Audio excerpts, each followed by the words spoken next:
নমস্কার বন্ধুরা, কেমন আছো তোমরা সবাই? আশা করি ভালো আছো। তো এটা অনেক আগের ভিডিও, আজকে তোমরা সাথে শেয়ার করতেছি।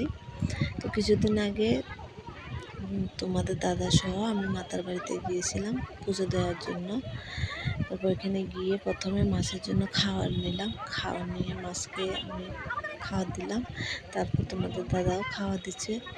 ওদিন মোটামুটি লোকেরও একটু ভিড় ছিল।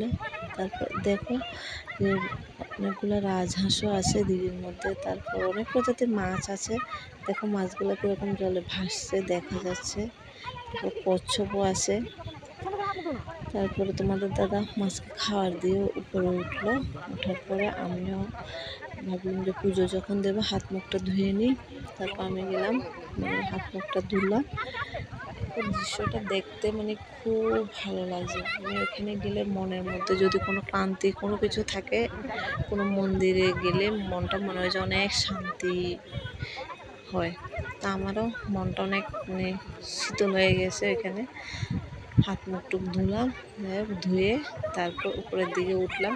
উঠে মায়ের জন্য ভোগ দেওয়ার জন্য প্রসাদ নিলাম, নিয়ে তারপর তোমার দাদা সহ উপরের দিকে গেলাম।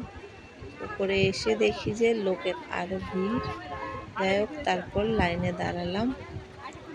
লাইনে দাঁড়িয়ে থেকে তারপর শেষ পর্যন্ত পুজো দেওয়া হলো। পুজো দেওয়ার পরে ভাবলাম যে কিছু ছবি তুলবো, কিন্তু এত পরিমাণে রৌদ্র ছবি তোলার সম্ভব হচ্ছে না।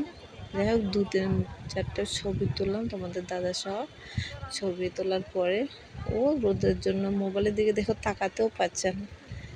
তারপর নিচে এলাম, খাওয়া দাওয়া সেরে আমরা বাড়িতে রওনা দিলাম।